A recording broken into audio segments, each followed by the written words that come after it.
Dallas की सुबह की सुकून भरी शांति में टेक्सन के एक वकील और लेखक पॉल अलेक्जेंडर बेड पर नहीं बल्कि आयरन लंग में जागते हैं, जो कि एक कोलोजल मैकेनिकल रेस्पिरेटर है। विशाल यांत्रिक श्वास यंत्र जो आश्चर्यजनक रूप से 77 सालों से उनका दृढ़ साथी रहा है। उनकी कहानी एक उल्लेखनीय गाथा, लचीलेपन, अडेप्टेशन और एक अटूट भावना का प्रमाण है, जो लगभग अप्रचलित मशीन द्वारा लगाई गई सीमाओं तक सीमित होने से इनकार करती है। 6 साल की उम्र में आयरन लंग के भीतर अलेक्जेंडर के पहले क्षण भ्रम में डूबे हुए थे। पॉल अलेक्जेंडर हाल ही में चल फिर नहीं सकते थे और ना ही बोल सकते थे। 6 साल की उम्र में पॉल इस सोच में डूब गए थे कि क्या वो जिंदा हैं या वो धरती की जगह कहीं और पहुंच गए हैं। फिर भी शुरुआत में हुए इस भटकाव से आयरन कोकून के अंदर अपने भाग्य को आकार देने का दृढ़ संकल्प पॉल में उभरा, जो उनकी सैंक्चुअरी और एडवर्सरी दोनों बन गई। दरअसल पॉल अलेक्जेंडर को पोलियो की बीमारी है, जो उन्हें बचपन से ही थी। अब 77 साल के अलेक्जेंडर न केवल अकेले रहते हैं, बल्कि उनके मेडिकल सीमाओं से परे एक यात्रा पर अपने आयरन लंग को लेकर उम्मीदों पर पानी फेर दिया है। लॉ स्कूल में एडमिशन लेने के बाद पॉल ने अपनी जिंदगी चलाने वाली मशीन को शिक्षा जगत के गलियारों में घुमाया। उन्होंने अपनी मशीनी साथी के साथ एक असामान्य विश्व की यात्रा की। जहां भी वो गए, लोगों का ध्यान पॉल की तरफ आकर्षित हुआ और उनके बारे में बातचीत छिड़ गई। पॉल बताते हैं कि शुरुआत में उनके मन में यही चलता था कि जिस तरह से पॉल ने शुरू में इसे देखा, वो ये था कि क्या मैं खुद को आयरन लंग के अनुकूल बना सकता हूँ, या मैं आयरन लंग को अपनी इच्छाओं और जीवन शैली के अनुकूल बना सकता हूँ।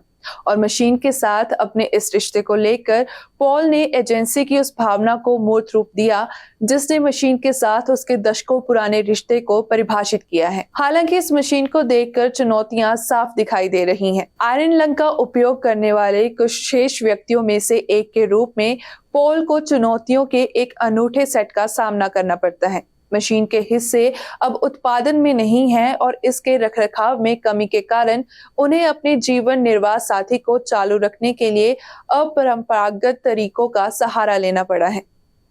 खलिहानों और कबाड़ की दुकानों में भागों की खोज करना और यहाँ तक कि एक मशीनिस्ट के लिए YouTube कॉल आउट की मदद लेना, उसकी संसाधनशीलता तकनीकी अप्रचलन की पृष्ठभूमि के खिलाफ लचीलेपन की एक घटना की तस्वीर बताता है। ऐसी दुनिया में जहाँ स्लीक और सोफिस्टिकेटेड मेडिकल डिवाइसेस डोमिनेट कर रहे हैं, अलेक्जेंडर आयरन लंग की सादगी के लिए अपनी प्राथमिकता पर कायम है।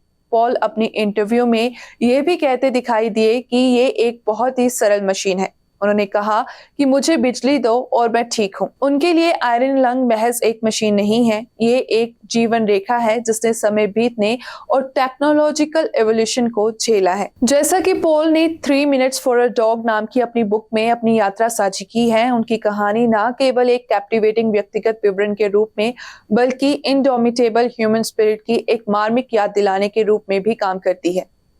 अपनी कंपेलिंग कहानी के ट्विलाइट में अलेक्जेंडर एक टाइमलेस मैसेज देते हैं, जो पोलियो के साथ उनके संघर्ष और बीमारी के कंटेम्प्रेरी रिसर्जेंस के बीच समानताएं दर्शाता है। कोई इलाज नजर नहीं आने पर वो लोगों से वैक्सीनेशन के रिस्क और बेनिफिट्स का सामना करने का आग्रह करते हैं और अपने डिसीजंस को सूचित करने के लिए कोई निर्देश नहीं, बल्कि फैक्ट्स का एक संग्रह प्रस्तुत करते हैं। पॉल ने अपने इंटरव्यू में कहा था कि ये एक कठिन जीवन रहा है और ये कठिन है मेरे लिए बहुत ज्यादा। मुझे अटेंडेंस ने छोड़ दिया है, मैं कई बार बहुत बीमार भी हुआ हूँ।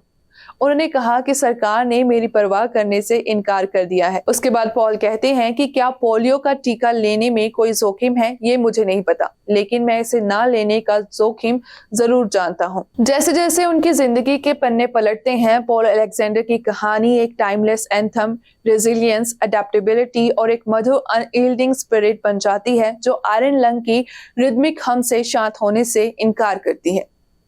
आज की इस रिपोर्ट में इतना ही। फिर से हाजिर होंगे नई रिपोर्ट के साथ। आप देखते रहिए BTV। Be positive, be yourself.